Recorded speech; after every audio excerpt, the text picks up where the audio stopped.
All right. Hey, I'm a couple minutes late. I All right, let's get started. I got caught up with something and a few minutes late this week. So so tonight's episode is exposing enemy activist tactics. Um so right off the bat, when I made the title, exposing enemy activist tactics, I wondered whether it was going to be too, or whether it was using the word enemy was too strong, or whatever. The bottom line is, you know, these people are attacking America. They are enemies of America. They want to destroy our country. So as far as I'm concerned, they are, absolutely our enemies, and we have to, what I want to do tonight is that, we have to know our enemy.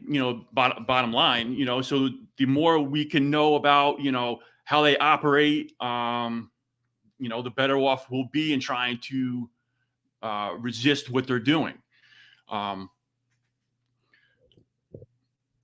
So this is the plan for tonight. We're just going to talk, with all the stuff going on the college campuses, right? The past few weeks, or even months, on and off or whatever, but it's really escalated recently. It's important, I think, to review, what's going on, to kind of take a step back, not get caught up in the emotion, and look at it from the bigger picture in terms of what's happening. Because what is happening is going to continue, and it's going to escalate, and we have to know how to we have to understand what they're doing, and how to respond to it.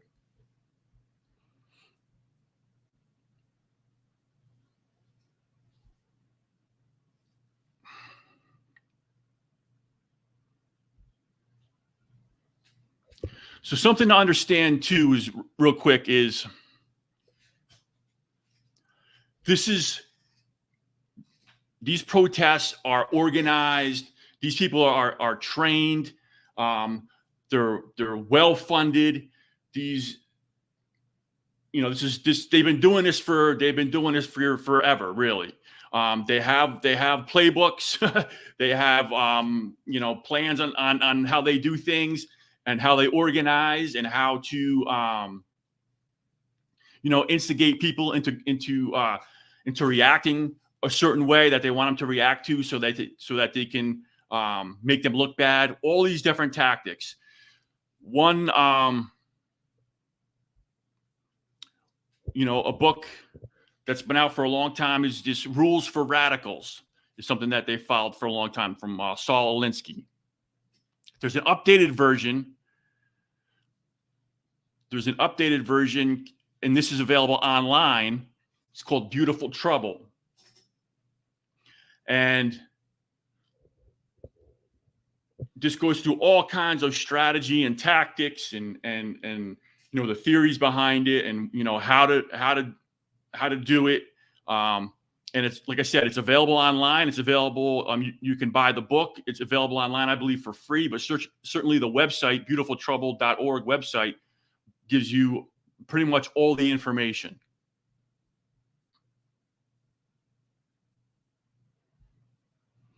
And this is the website here.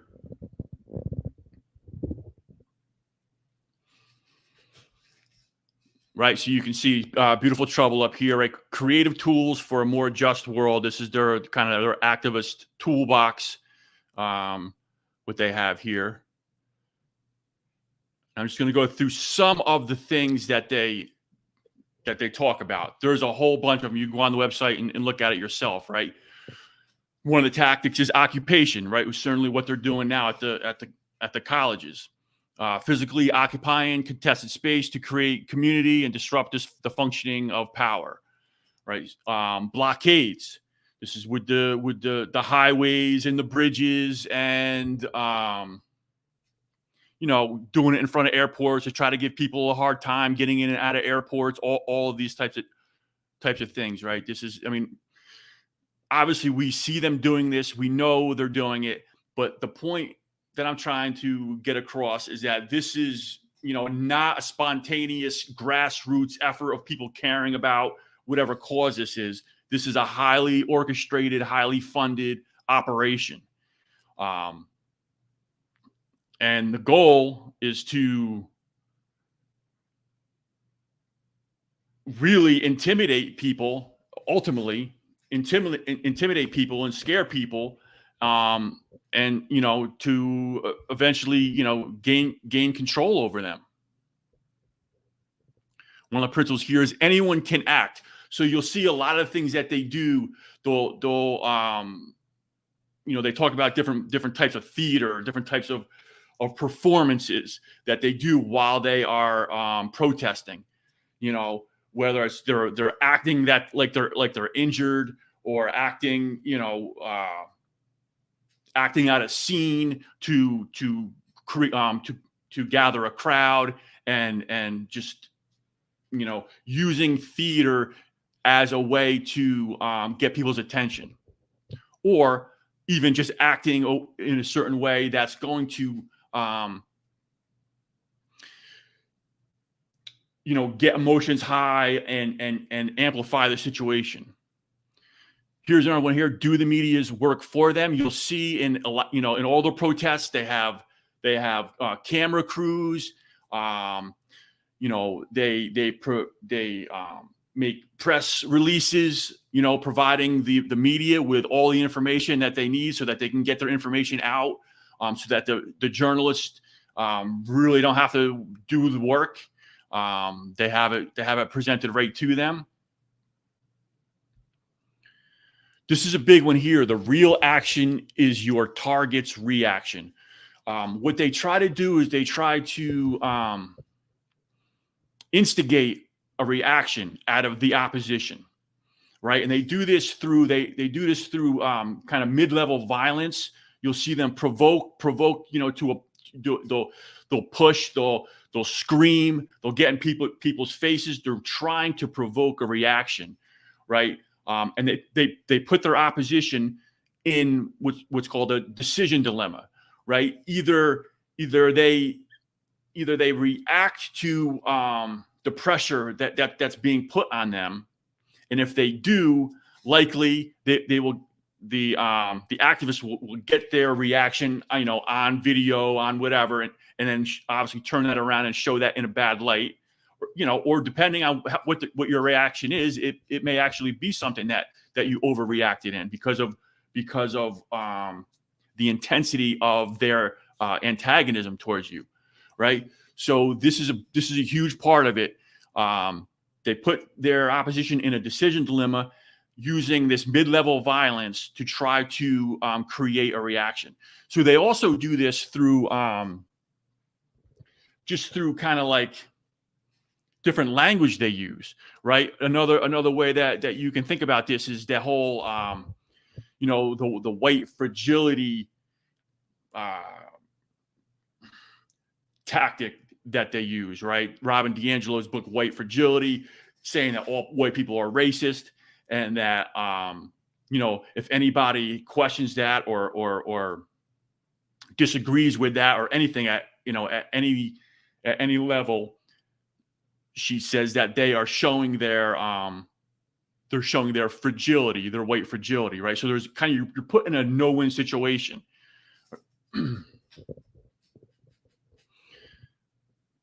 Escalate strategically. They're always escalating, and this is an important point as well. And we'll see tonight as we go through stuff that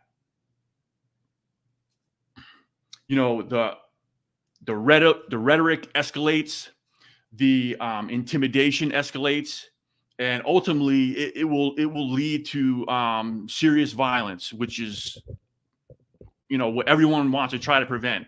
But this is where it's heading. Post-colonialism, right? So you'll hear a lot about this now, especially with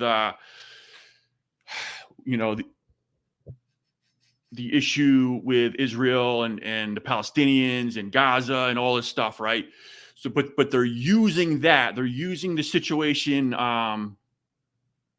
with the Palestinians and Israel. They're using that situation really to just basically as an excuse to drum up all of this emotion, all of this chaos to destabilize our own country, and because ultimately that's the goal. With the target is America, right? And they see the United States as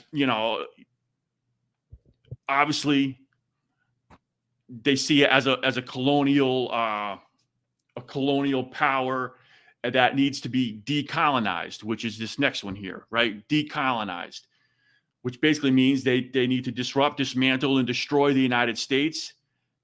That's really their goal. Pedagogy of the oppressed. This is the teaching theory that is the dominant teaching theory in K-12 schools and in colleges. But I mean, the big thing to know is that kids in K-12s, elementary, secondary schools, are being taught this worldview. And I would recommend a book by James Lindsay called The Marxification of Education for a lot more information on that. Floating signifier. These are words that they use that basically have many meanings. They say a floating signifier is a symbol or concept that's loose enough to mean many things to many people. Right. So for one example of this would be Obama's campaign slogan, hope and change. Right. So his slogan was hope and change. Now, everyone can project into that what they think, what they're hopeful for and what they would like to see changed. Right. I don't think, most people wasn't thinking along the lines of hoping for changing the country to be a communist country, right? But that's really the direction it headed.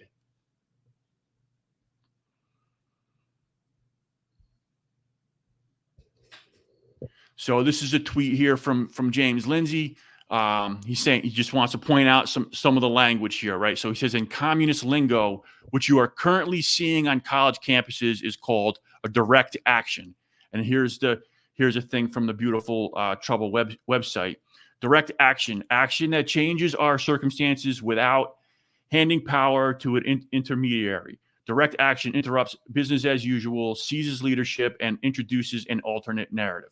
So the direct action is what it basically what it says, right? The direct action that the activists are taking right now. So in James's next line here, it says the cause they're pretending to care about, in this case, it's Palestine, right? A few years ago, it was Black Lives Matter, right? That's called a mass line. So you have the cause, which is called a mass line. Indoctrinating them to this point is called an active measure. So the students being indoctrinated into this worldview or into whatever cause that they want them to push for is an active measure, right? The cause, whatever cause it is the mass line, and the when they hit the streets, basically to go out and to put pressure on society for this cause, it's called a direct action.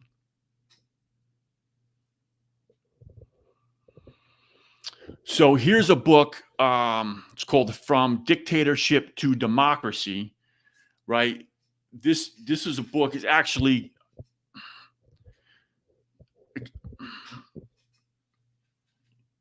used throughout the world to help opposition groups, or let's say, activist groups, to whatever country's leadership that they want to overthrow. And if it's a leadership that is not friendly to let's say the blob side of the United States, right, the ruling establishment, they will support these activist groups throughout the world to overthrow that leadership in their country, to basically have a coup in their country, right? And this is what we talked about a couple weeks ago when we went over the concept of a color revolution, right? So it's called From Dictatorship to Democracy, but really you could think of this as, now you could think of this as from populism to globalism, right? It's the populists, the patriots in the countries, the populist leadership in countries that oppose the globalist movement that they want to have regime change in and to overthrow. This is an organization here called Momentum. And these are NGOs, right? They're supposedly non-governmental organizations, but a lot of them are funded by the government. So, and it's one way that the government can do things that they normally, or that they shouldn't be doing. They shouldn't, they can't be legally doing, but they create these organizations and they fund them, and then these organizations, kind of act in their behalf, and the government can be like, oh, we had nothing to do with it. We knew nothing about it, type of thing. Kind of this plausible deniability. So this is an organization called Momentum, right? They provide training and support to movement organizers, training institute and community of movement organizers. This is just, and there's thousands of these. There's thousands of these. This is another one here called Crowds on Demand. I mean, if you have a cause and you need a bunch of people to show up, or you need, basically, what Mike Benz refers to as a rent-a-riot, you can contact these organizations, and they will make it look like you have this huge swelling of support for whatever cause you're trying to forward, right? So Crowds on Demand is your home for impactful advocacy campaigns, demonstrations, PR stunts, crowds for hire, and corporate events. Services available nationwide, right? You can go on their website and read all the different things that they offer. This is just another one here called Canvas. I won't read through all of them, but just to give you an idea of what else is going on, right? And Canvas is in the universities, right? By developing university courses, conducting guest lectures, and holding workshops, Canvas constantly aims to engage with students as much as with activists and community organizers. So the main point is, these organizations are there's thousands of them.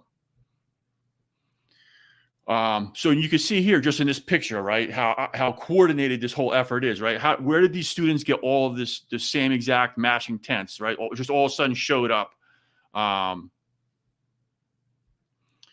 And just another picture here. Some of you might have seen this go across social media with, different universities across the country, all with the same style tents, right? So just another example of how of the coordination. So this year, I'm gonna play a quick video here. Let me bring this up.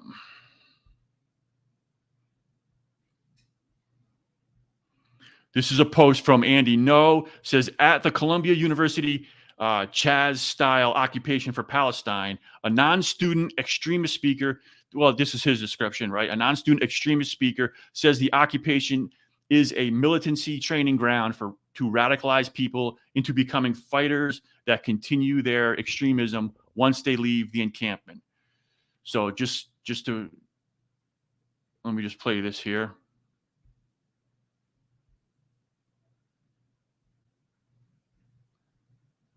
What you all are doing here is training ground. It is training ground. The level of organization, have you organized your food? Have you organized your little tents? How you like literally occupied one space and then went to the next one. That is training ground for fighting. And that's what we need. We need fighters. There is no better school than this occupied space. I don't know what the hell they're teaching in those classrooms, but they ain't learning what y'all learning here. This is the classroom. This is the struggle. And I know many of you are graduating, or some of you are graduating in the next couple of weeks. Leave this space. Don't leave the spirit of resistance. The struggle is a long march, and our enemy is fully equipped. This is training ground. This is building community. But when you leave these walls, you best believe there's more struggle.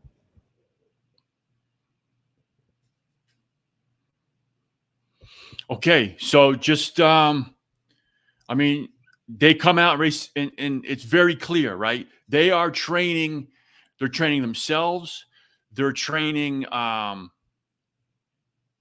their community members, right, for a color revolution, right? They are training for a color revolution.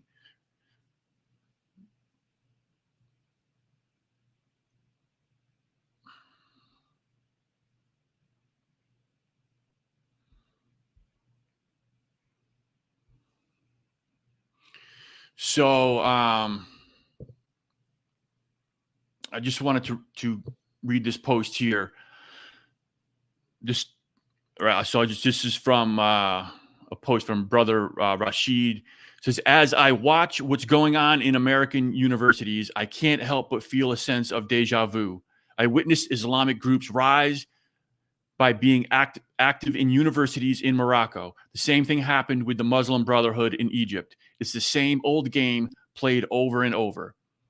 Take control of the most prominent universities, utilize Muslim student associations and any associations that sympathize with them. Display force and take control using Palestine as an umbrella wherever a conflict occurs. Exploit any useful idiots in protest and recruit them to join your cause. Right? So, and we talked about this too in terms of kind of the cult structure, because this ultimately, this is a cult. But really you have people within the inner circle, right, who are planning, who know what's going on. Then you have kind of this outer school of people who understand, what's supposed to be done, and they're,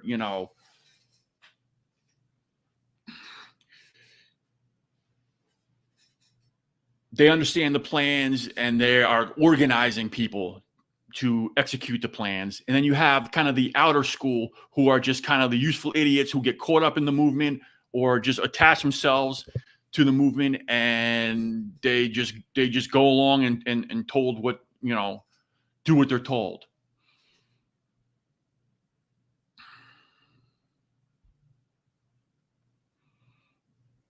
So this is another organization, National Students for Justice in Palestine, that have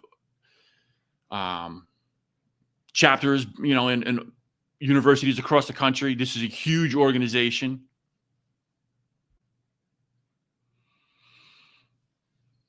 I want to show this clip here.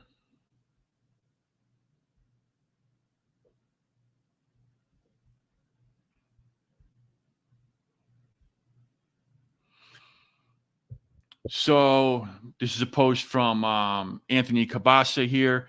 He I just want to show this. He has some drone footage. You can see how the organizers are trying to train some of the people at the protest in some of the tactics. And there's no audio on this one, but you can see everybody standing around in a circle, right? And you have the organizers, and these are probably people that are trained these are people that are trained in these organizations. They go to the protests, and then they train the bystanders, the other people that are there, how to execute different tactics, right? So it's all very organized. I don't want to show the whole thing, but I just wanted to show that. Example there.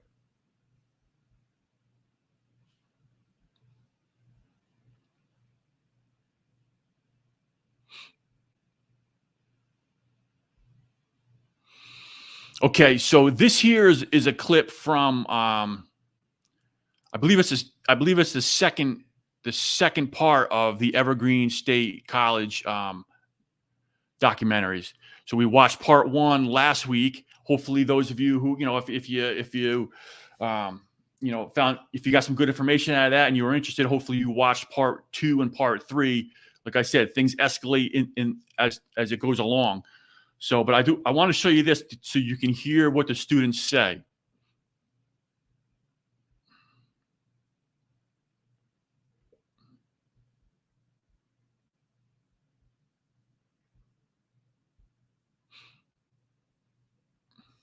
And it's a post from Local Distance, right? It says the video from the takeover of Evergreen College. This video from the takeover of Evergreen College explains what's happening at Columbia and Yale.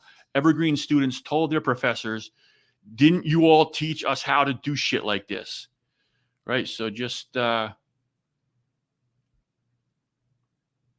you have this ideology being taught by the teachers in K-12, by the professors in college, right?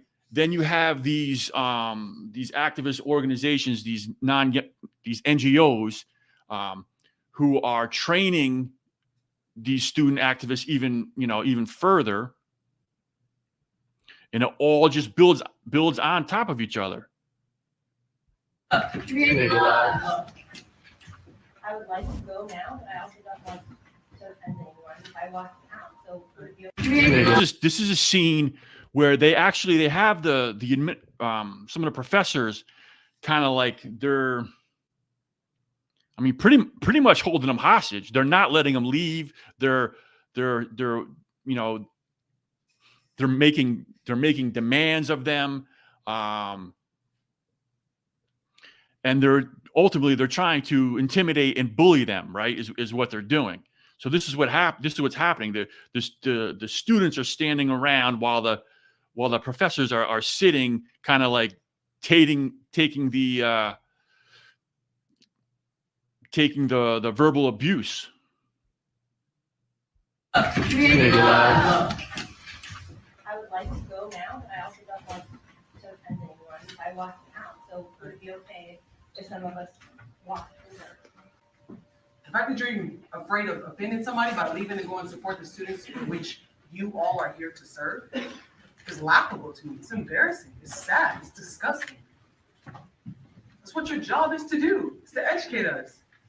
Didn't you educate us on how to do like this? So I just want to stop it there, right? So didn't you educate us on how to do shit like this? And that's what Wolko was saying in his post, right? The students are basically telling the professor, you're the ones that promoted this, and now now it's being turned back on them, right? So, and this is what happens. And I shouldn't have said that they were being held hostage earlier. That they're not really being held hostage. They're being intimidated into staying there, during this process. Certainly they could have gotten up and left, but the pressure that was being put on them, was an intimidation tactic to make them stay.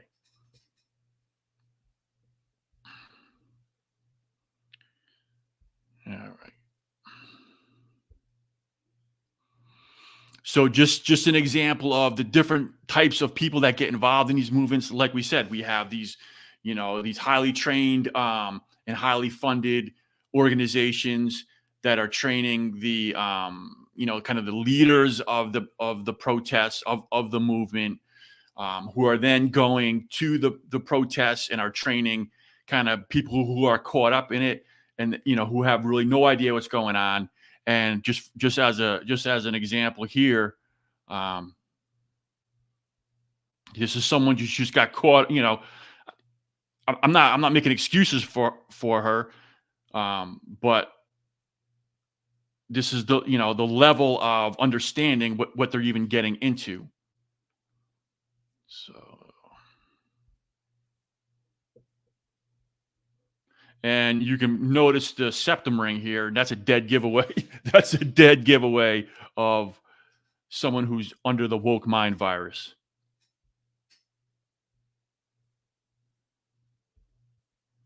And what would you say is the main goal with tonight's protest? I think the goal is just showing our support for Palestine and demanding that NYU stops. I honestly don't know all of what NYU is doing. Is there something that NYU is doing? I really don't know. I'm pretty sure they're... Do you know what NYU is doing? About what? About Israel. Why are we protesting here? Palestine will be free! I wish I was more educated. I'm not either. Oh. I came from Columbia. I was there up at Columbia, and we came down. They said NYU students needed our support. So I came down. I heard there's lots of cops. Some people were saying it was getting dangerous. And what would you say is the main goal with... So just an example, right? Some of them just have no idea what they're even getting involved in. Okay, so something to be aware of, something to understand is what's called this red-green alliance, right? This alliance between, and let me just pop over to this next screen here. This alliance between, red is referring to communism. The green is referring to Islam. What they're referring to is this alliance between them to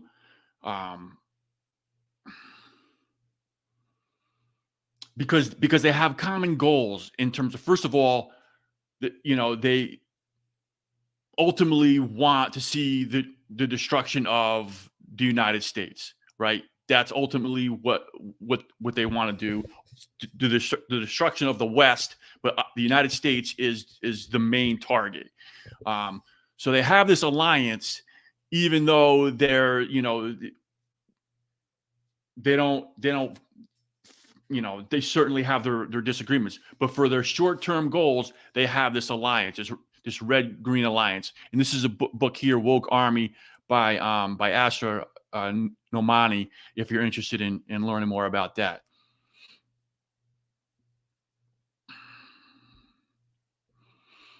Right, and there's different. Sometimes you'll see watermelons as symbols, right? So sometimes it represents kind of this red-green alliance with the green on the outside being this Islamist movement, with the communism on the inside, right? Also, you'll see the watermelon used as a representation for Palestine because it has the symbol. It has similar colors, right? I guess like of the flag, right? The green, the white rind, the red, and then the black seeds. But if you see watermelons in surrounding these protests, you'll understand that that's what that symbol represents. Just as another example here with this red-green alliance, this is a post from She Van Fleet here saying the forerunners of Hamas reading Mao's Little Red Book. So Mao's Little Red Book was basically a collection of Mao's writings, put into this book. And you can see on the right side of the screen here, This is basically like, the Red Guards during the Chinese Cultural Revolution. That was like all the students studied was Mao's little Red Book. But this is just another example of that red-green alliance. And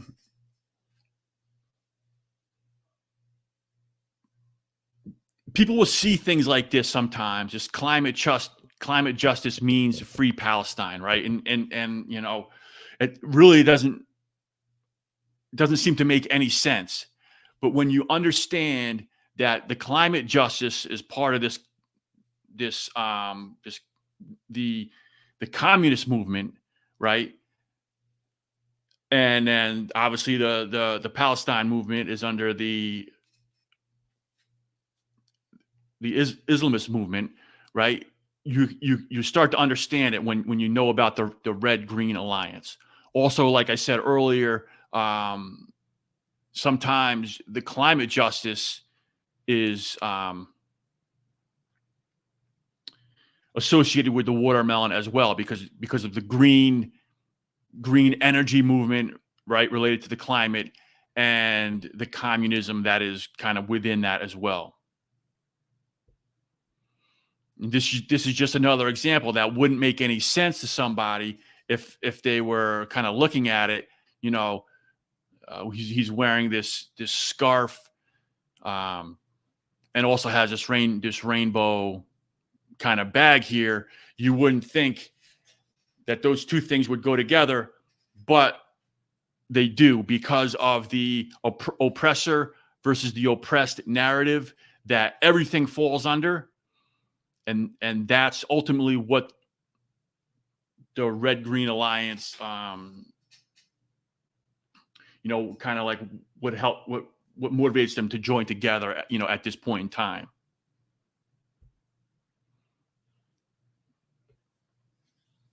All right, so let me play this clip here. This is just another example, or just more proof, if you're not, if you still have any question that this is a communist movement. Hopefully these clips will clear all that up, right? So this is a post here from James Lindsay saying that since they're explicitly saying they're Marxists themselves, will you believe that they're Marxists yet? Right? Let me pop this up.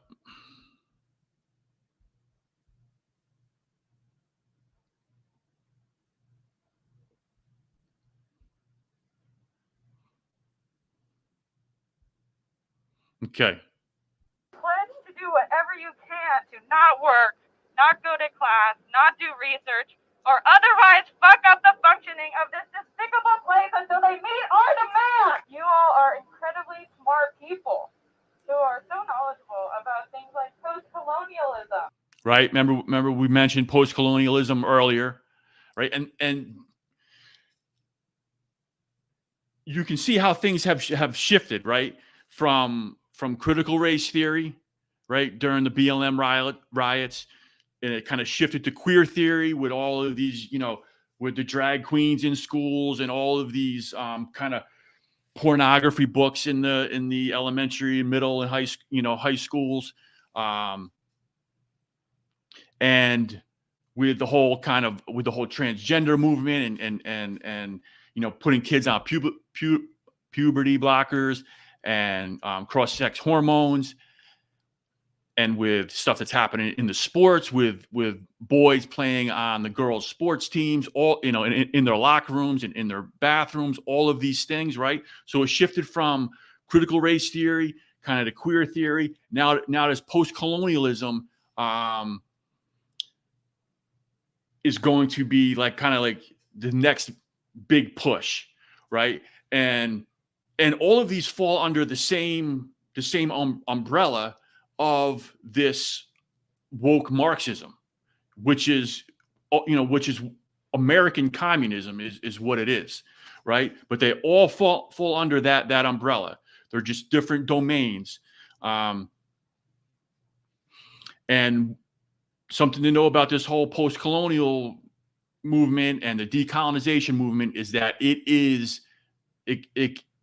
violence. It is explicitly a violent movement.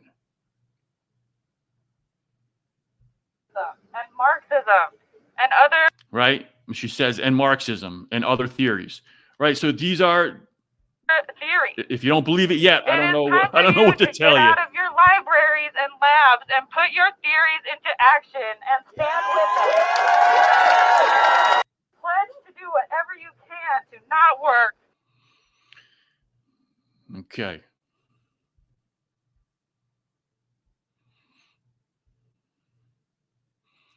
So this is just a photo of Angela Davis, a longtime communist. You know, she's showing her support at these rallies.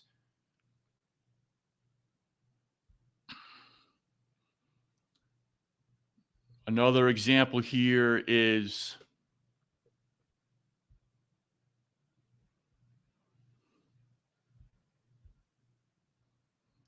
this guy's talking. Now he's bringing in North Korea into the mix, right? Let me see here. This is from Vice Grad 24's post. We have now reached a stage where student protesters are praising the DPRK, North Korea, recorded at the Liberated Zone at Princeton University. Right, so let's hear what this guy says.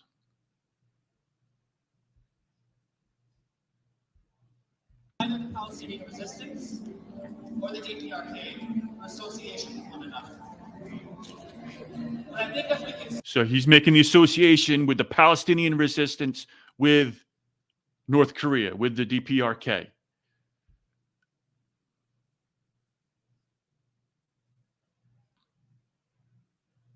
Either the Palestinian resistance or the DPRK are association with one another. But I think as we can see, those who stand with Palestine are standing on the side of righteousness. And that is something I want to highlight today. Because what this means is that in many ways, the DPRK has been willing to go beyond what many states have been willing to do in the last several decades. They have always refused normalization. They have always upheld the right to self-determination and the right to resist. Either the Palestinian resistance. Okay.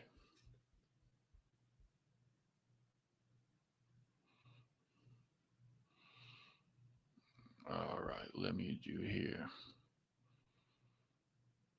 So, like we've been talking about, right? America is the target. America is the target. So I just wanted to show you some more examples of this.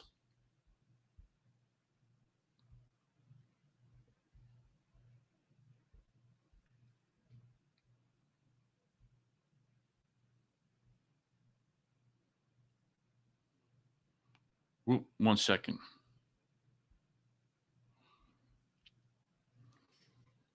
All right, this post from Christian Lasval saying, the speakers referring to the United States, saying we want to smash the Democratic Party, we want to smash the Republican Party, we want to smash this whole goddamn capitalist imperialist empire. Right. So let's just review this here. America is responsible for the oppression and exploitation of humanity. So he's saying America is responsible for the exploitation and let me see this. Is responsible for the oppression and exploitation of humanity. For the oppression and exploitation of humanity. America is the biggest racist settler colony on the planet Earth. America is the biggest racist settler colony, right? That's the tie-in with this post-colonial theory, right? Settler colonialism. They are responsible for the suffering of African people everywhere.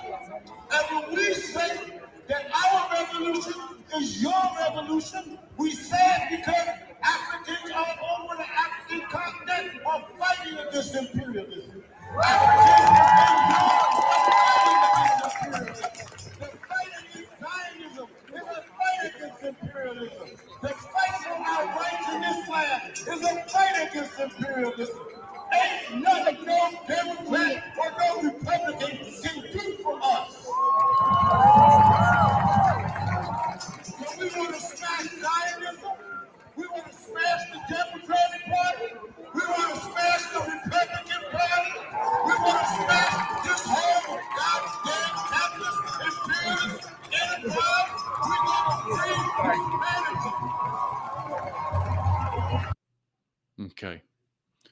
So it's pretty straightforward. It's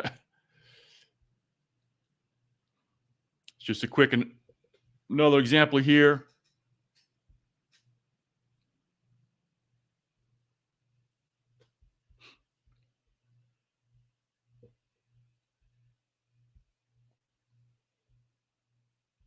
Biggest threat in the world today. Biggest threat in the world today. Biggest threat in the world. Right. So, I mean, it's very, it's very clear. And that's, I just wanted to show those few clips. So you don't have to take my word for it. you see it from their own mouth.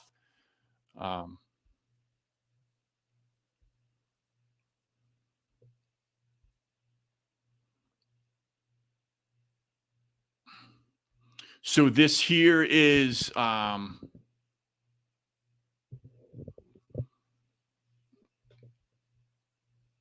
what is it? What do we got here? We'll add this up.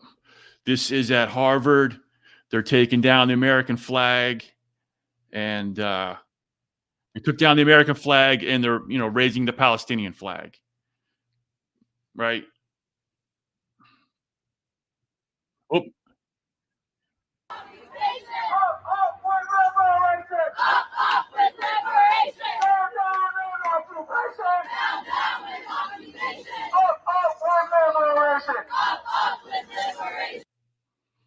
so that's just a picture of it before that and afterwards, right?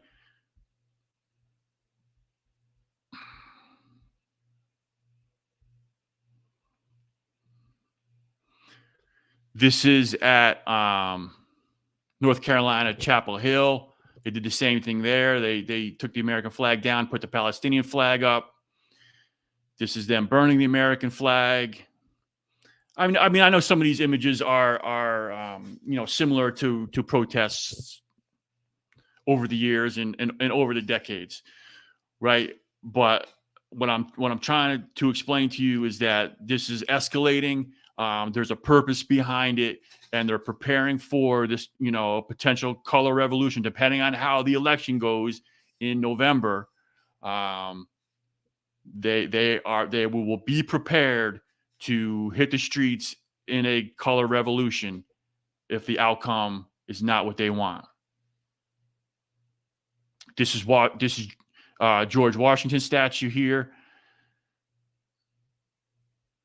What do we got here? So this is at UNC Chapel Hill as well. This just kind of shows a little bit of hope here, right? There's a group of students holding up the American flag. I'm not sure if this was when they were putting it back up, what the process was here, but eventually they did put the American flag back up, and this is a group of students coming around to hold it, to keep it from touching the ground and to get it back on the pole, back on the flagpole. So this is a huge thing to understand, right? That decolonization movement is violence. They believe that the belief system is that the countries that colonized the indigenous populations and created their systems of society, right, imposed their systems of society on the indigenous populations. They believe that was violence on those populations. And listen, obviously throughout the centuries, and there has been violence. There had probably every ethnic group committed violence. Every ethnic group held slaves. Every ethnic group were slaves and had violence committed against them. Right. That's human history. Right. It was the West that eventually ended slavery in the West, and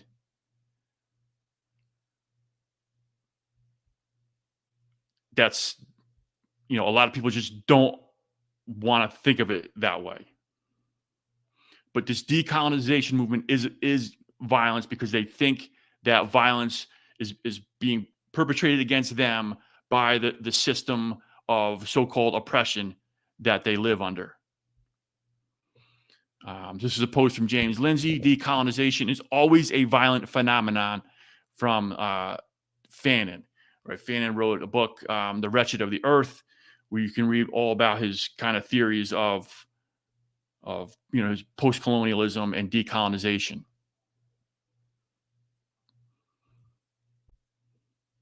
This is a post here saying, I do not, this is from Bree Newsom, right? I do not believe people resisting genocide, colonialism, and tyranny have a moral or legal obligation to remain nonviolent. I don't. If people choose nonviolence, I respect it. But this idea that the U.S., Israel, and moneyed white colonizer class can engage in all manner of atrocity while those being terrorized are obligated to remain peaceful.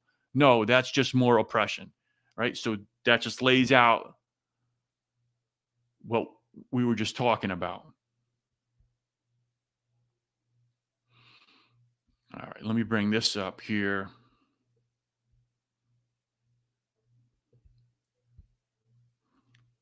And this is a good example, right? This is a post from Guy Benson, and he's quoting here: "Be glad, be grateful that I'm not just going out and murdering Zionists. I've never murdered anyone in my life, and I hope to keep it that way," unquote. Right? He's just saying this is a top leader of Columbia's encampment with whom the school is negotiating and expanding on his thoughts about how Israel supporters don't deserve to live.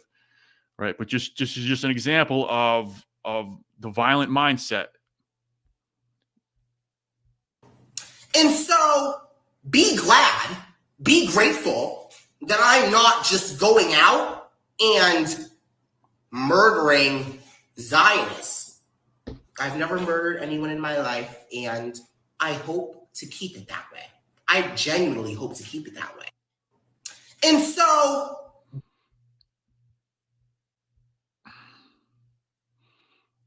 okay. So these here are a couple posts from Jordan Peterson, right? And I'm just going to read them real quick here. It says, "The fringe of the fringe devours the center, and the fringe, always and inevitably." And the second post here says, "The fringe always devours the fringe. And if they don't, the fringe certainly will." So, and the point he's trying to make is there's always a more extreme element on the outside, on the fringe, right? So if you have society and you have people who kind of like don't really necessarily fit in for whatever reasons, or are marginalized, potentially for some very good reasons, right? Because they have antisocial views, behaviors, whatever it is, right? And they're always trying to, this is the whole idea, is that they're trying to overthrow or find their way in and disrupt society and make their views not only normalized but dominant, right? But so you have that outer fringe, but to the outside of them you have even more crazy people. And to the outside of them, you have even more crazy people. So it's always going to escalate. It's always going to escalate. And unless people, set strong boundaries on what's acceptable and what type of behavior society is going to accept, then it's just going to continue to get, worse and worse. So this here, do not give them the reaction they are looking for, right? This goes back to the principle, the real action is your target's reaction. Like I said earlier, they're always trying to instigate people into reacting a certain way. They do it through what's referred, kind of like this mid-level violence, whether it's getting in their face, whether it's pushing them just a little bit to kind of get them to push harder back and start maybe a fight or whatever. Whatever the tactic is going to be, it's always kind of this mid-level violence, bringing it right up to the point to try to get a reaction out of their opposition, right? So people have to understand that, because we don't want to give them the reaction that they're looking for, because then they use that against us. So I just want to give a couple examples here of, some good ways of handling this type of situation.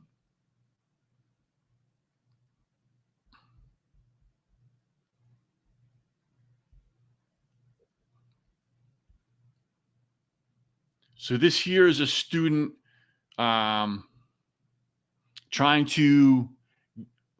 student of the university trying to get into attend class, and he's being blocked. Let me add this to the thing here.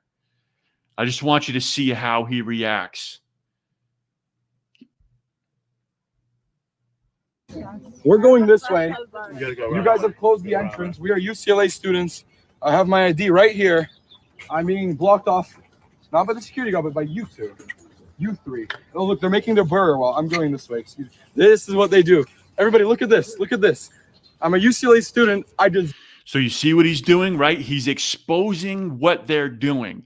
He's not getting caught up and reacting to it. He's not trying to push his way through. He's not trying to, cause get physical.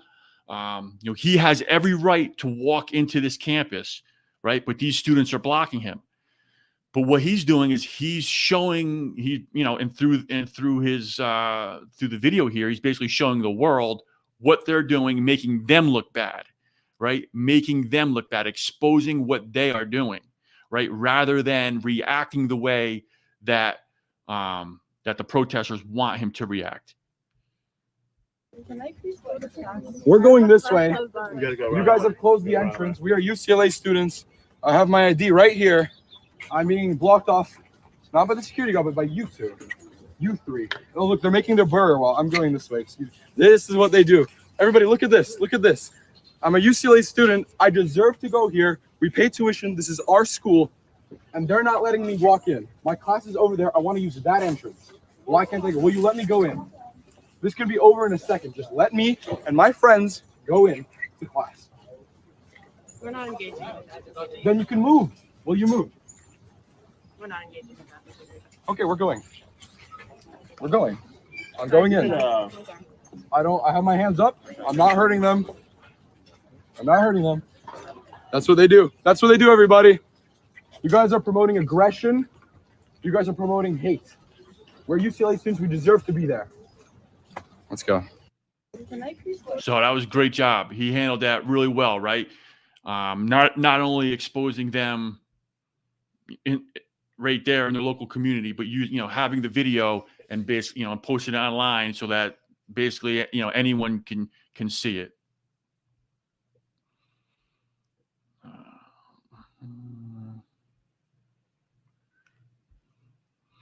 So this is another example here, but this is how a way one of the police departments reacted, during this particular confrontation. And this is a post from James here saying, well, first is from Andy Noah saying the Indiana University Bloomington far left extremists at Bloomington confronted law enforcement and are claiming victory after the officers chose to withdraw rather than risk physical confrontation with the violent mob, right? The protesters want the confrontation with the police because they have cameras everywhere and they are filming this, and they want a confrontation, physical confrontation with the police to make the police look bad, right? So depending on the situation, in some cases, it's better for the police to back off. You might see that happen, right? And you might wonder why it's happening, but sometimes it's the best. It's the best strategy. And James says here, good rioting police often involves gathering intelligence of crimes, not escalating with arrests, and arresting quietly later. Right. I recommend this in these situations and then throwing the book at them. Right. So this is, the police also have cameras, right? So they can take video evidence of what's going on and then get agitators at a later time if that's something that they want to do.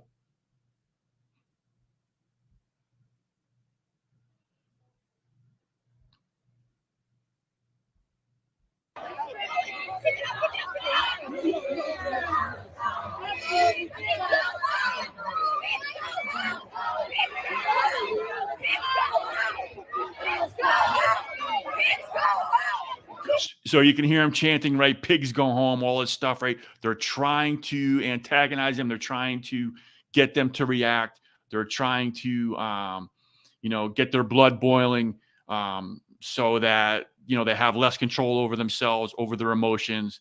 This is all part of their tactics. Keep going, keep going.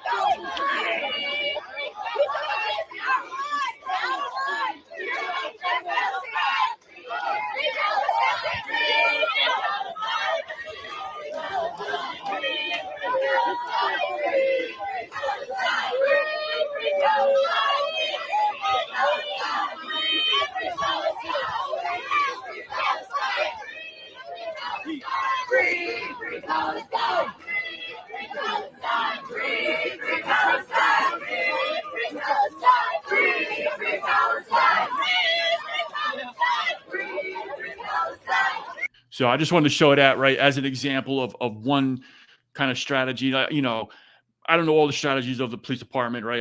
That's not my thing, but it is important to know that the activists are trying to get the police department to engage with them physically, so that they can turn around and try to make the police department look bad.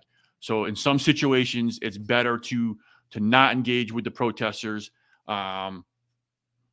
and to, what they did here, they basically just retreated. There's really, what are these kids doing? They're just yelling and screaming right here, right? There's really nothing going on. It's not worth the police officers putting themselves in a bad situation, for this.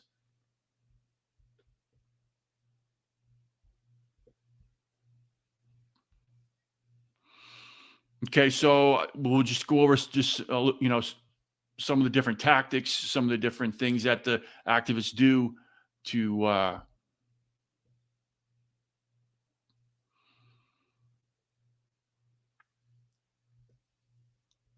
let me see here.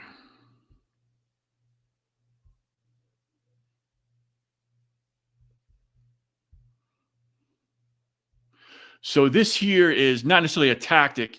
Well, you know what it is? It's a tactic to get to form community within the protesters, right? They use music, they use dance to form a bond within the protesters, right? So just on the top here, it says outer school cult recruitment rituals. Emotional bonding through shared rituals enhances group allegiance, making them feel part of a special group. So, and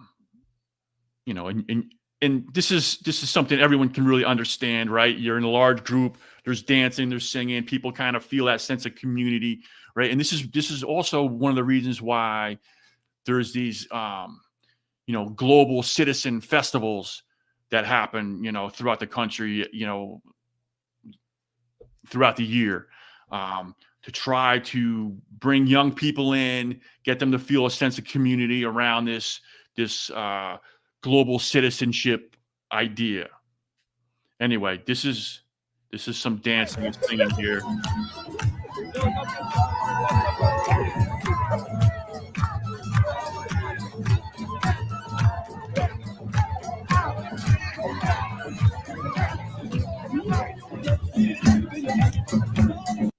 Right, if people want to dance and sing, fine, right? Have a good time. That's fine. That's not the point that we're talking about. The point is that this is also a way of that they kind of socially bond with each other within the group, to keep cohesion for the movement.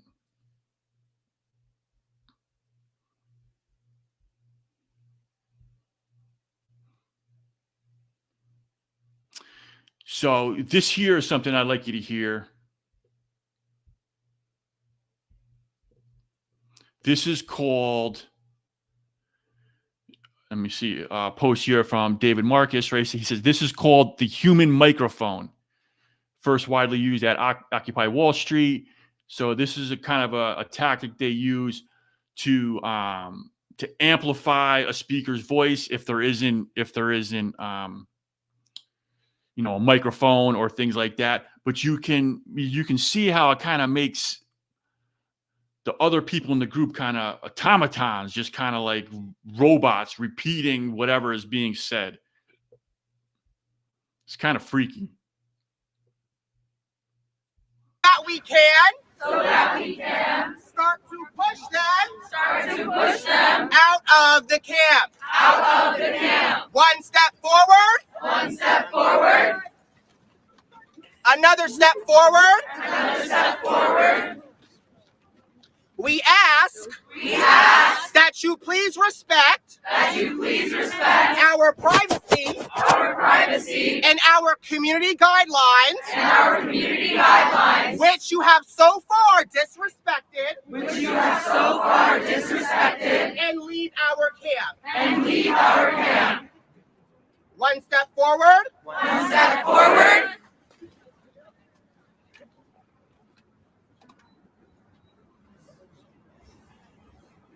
Have you got enough video? Because I look very pretty.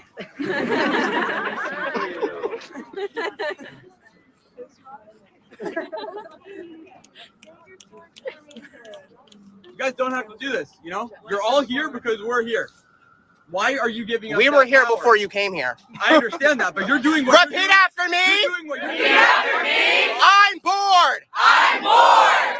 We would like you to leave. We would like you to leave. You just did that for me. Repeat after me. Repeat after me. I'm bored. I'm bored. My name's Aiden. So you can see the narcissism involved too. I mean, clearly, right? And how the narcissists kind of gravitate to these positions of leadership in these groups because they are the ones who are looking for the most attention. They are the ones who are going to be speaking out more, you know, things like that. Then, you know, so you have these,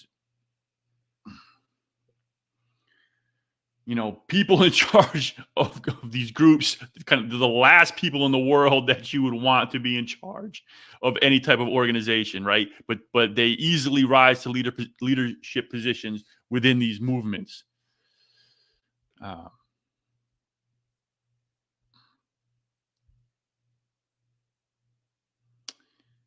right, I'm gonna skip this one here. This is just an example of more acting, right? The person's acting like they're injured, kind of being carried away by other protesters. You know, this acting is just a huge part of it. This, I want to show you something here, how they use video and how they, you know, they're always videoing stuff and they're always clipping it out of context to make the opposition, you know, look bad, to put them, show them in the worst light possible. So let me bring this one up.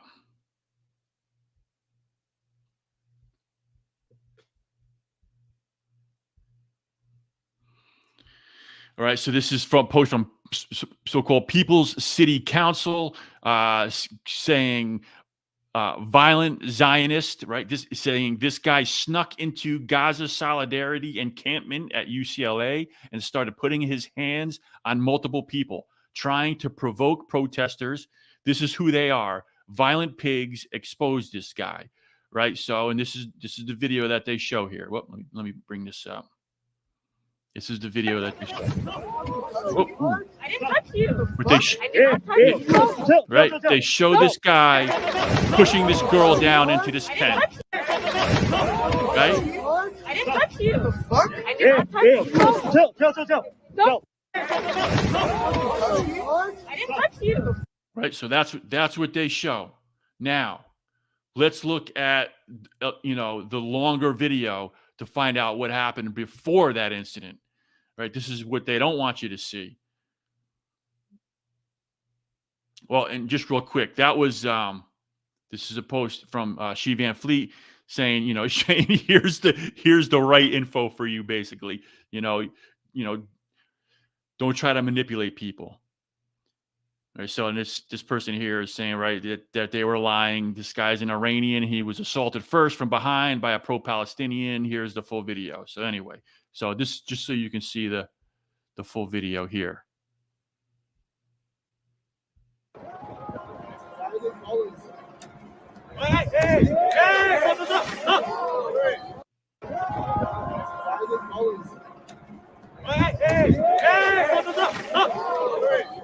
Right, so like this is just an example of how they use the video to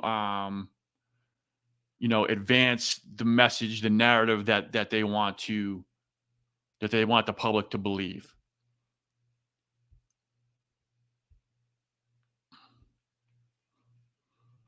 So this is good here.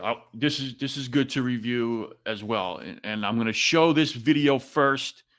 Excuse me. Give me a second. I got to get out of this one. Oh.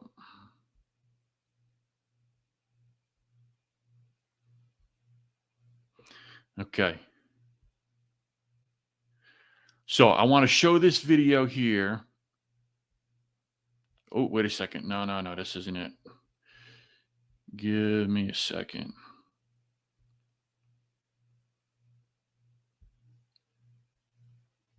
Yes, this is it. All right, let me bring it up. So I just want to show this video. I'm not going to say anything about it. And this is so let me see here. This is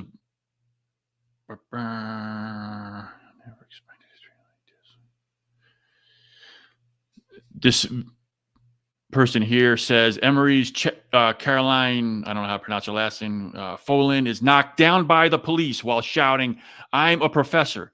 Hear the disbelief in her voice. She never expected to be treated like this by her own university for protesting Israel's slaughter, right? So, and this is how he's trying to present this. So I'm just going to show this one video so you can see, what he posted.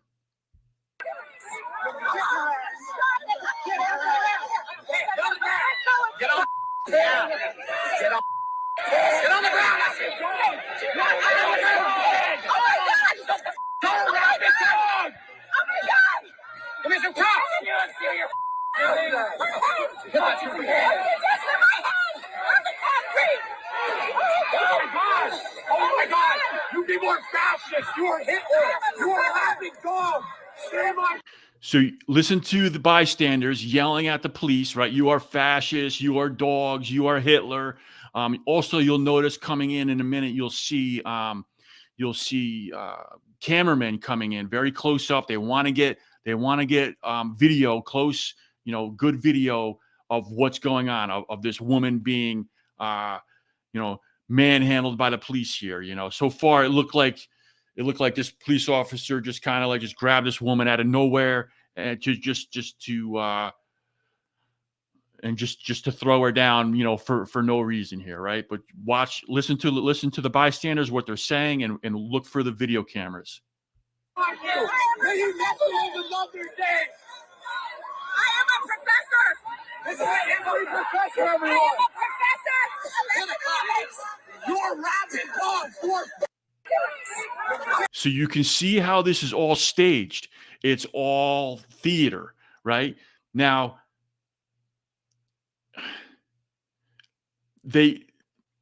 so she's a professor, right? She may or may not have been there to cause trouble. Who knows? But she understands that if something like that happens, to exaggerate the situation, to make it look, in the most horrible as possible, the way she's being treated, right? It's all theater. It's all kind of, it's a show. So anyway, so that's the one video I wanted you to see. Now here's the longer version. We're going to take a look at this one. This is the longer version. This is the post from Theo Jordan. Oh, let me bring this up on the screen.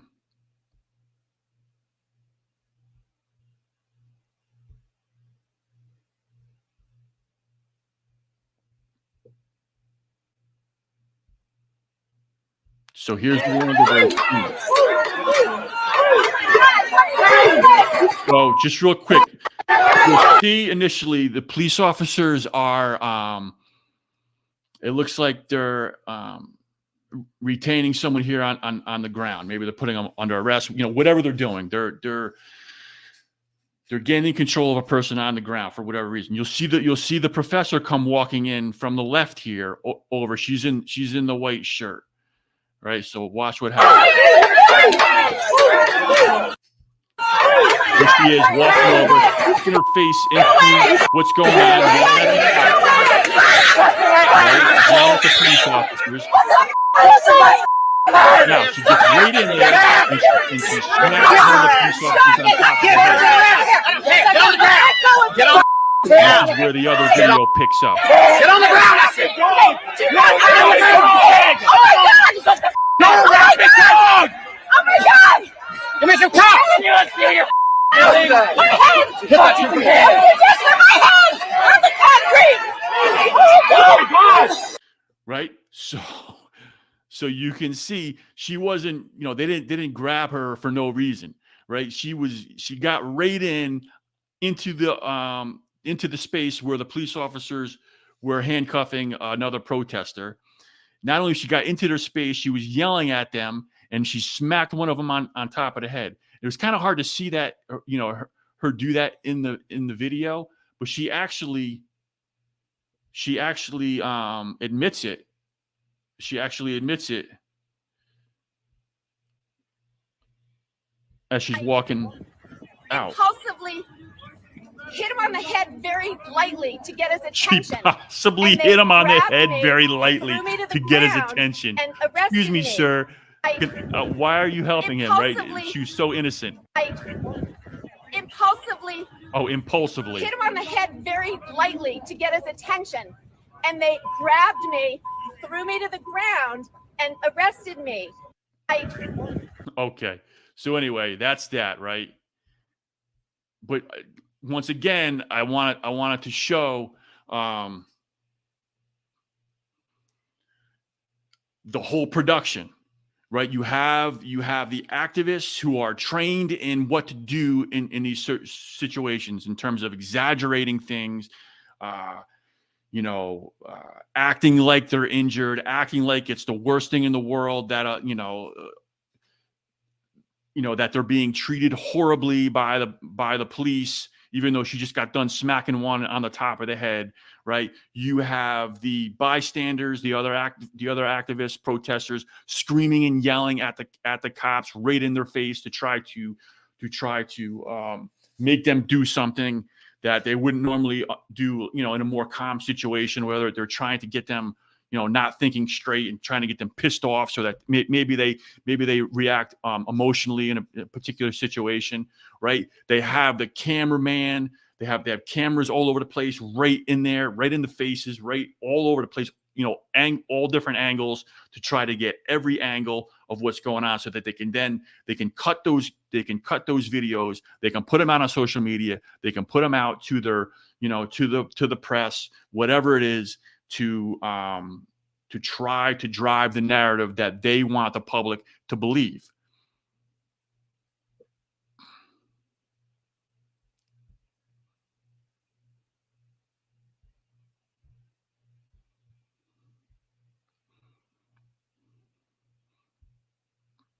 So, just going to show a couple more things here before we wrap up.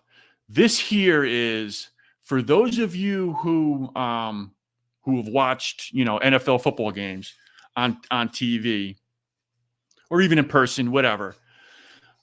I'm not sure how many of you might be aware of the people on the sidelines who are wearing one person, you can see him here. One person's wearing a green hat.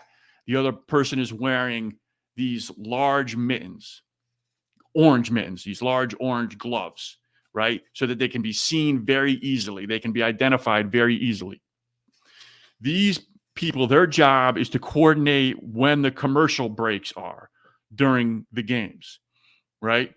But I'm pointing out the green hat and the orange gloves here because, it's just, a way that they are easily identified, so the referees that can see them and they can coordinate with them quickly to go to whatever commercial breaks they need to go to. And the reason I'm showing you that is because the activists have, they don't go to commercial breaks. That's not what I'm showing you, but they have a similar situation where they have, let me bring this up on screen.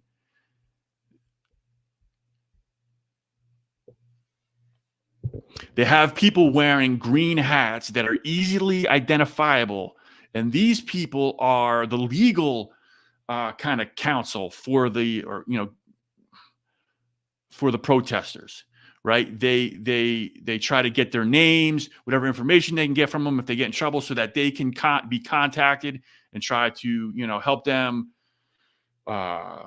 be released from jail or whatever it is, right? So this is all something that's, organized within the protests. So I'd like you to take a look and see at this, right? And you'll see them. You'll see them in these videos. You'll see them at, at these different protests. When you see these green hats, now you'll know that what these people are for and what they're doing. They're choking me with my charge. She's choking. What's your first name? Gabriella. Gabriella. Shout your name. They have it. What's your last name? Found it. They have it. Please stop. Take your scarf. My scarf is gone. They're choking me with my charge. So just keep that in mind. When you see these, protests on the highways and bridges being shut down, when you see the video footage of it, and of people gluing their hands to the streets and all this stuff, and blocking traffic. If you look around, a lot of times you'll see, and I was certainly at these protests at the colleges, wherever they're happening. If you look around, you'll see these people in these green hats, and that's what they're for. But it just shows you, the extent of the support and the coordination that these protests have.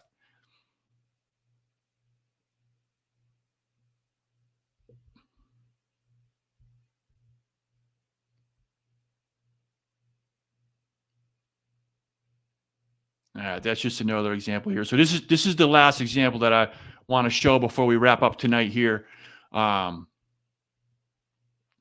And this top post here from James Lindsay says, Red Guard activity. So the Red Guard was the basically the youth activist movement that was the force behind the Cultural Revolution to put Mao Zedong back in power of the Communist Party during the Cultural Revolution. So, but James is pointing out that this is similar activity. He says, since there's no Mao, whom do they serve, right? But I just want to show this because this is a pretty, this kind of shows a lot of things that we were talking about throughout the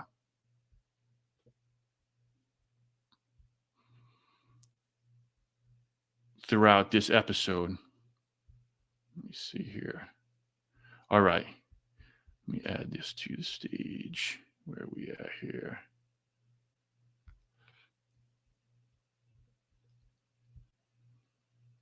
Okay.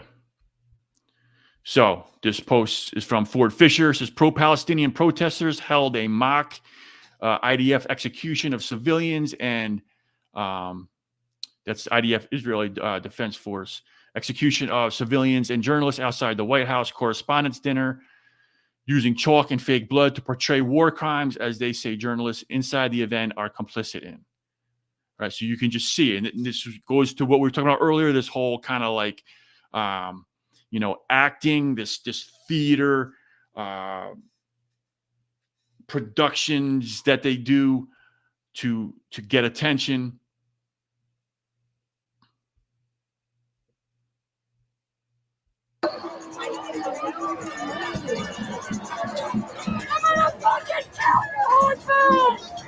That's all fucking of us! All the video cameras they have. You fucking stop! You don't deserve to fucking live! This is our land! Your entire fucking family is gonna be wiped off the fucking registry! You don't have any fucking friends left, you fucking terrorist! You like that? You like watching your fucking husband and brothers die? That's why you're fucking dead, you disgusting fucking women! Boo! How fucking dare you document this? Fuck you! Yeah, I'm gonna come after your fucking family!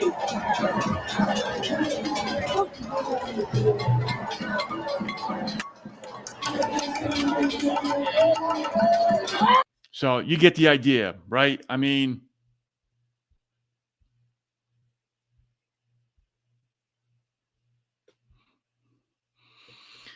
and the whole point of showing all these different things tonight is that, you know, you're able to see, you know, a bigger picture about how this stuff is organized from the top. It's funded from the top. And people are, you know, these are trained activists. You know, some of them are paid. There are thousands of these organizations that provide these trainings to students all the way, you know, all the way as young as into the K-12 system, right? They're providing these trainings to these kids. So, like I said, I just wanted to go over some of the bigger picture things so that people, you know, knew about the organizations. I know in general, most people do, but I wanted to show some specific examples. I wanted to show some examples of the different tactics they used, so that whenever you see this stuff going on, you know, you'll be able to, you know, stay away from getting caught up in the emotion of everything that they're trying to stir in people, and just step back and understand the, you know, the manipulations that are going on, the tactics that they're using, so that we can respond in a more effective way without reacting, you know, violently, without reacting and playing into their hands, because that's what they're trying to do. They're trying to get people pissed off and to react violently, so that they can use that against us. So, all right. So we'll finish up for tonight. I appreciate you joining, and we'll see you next week. Thanks a lot.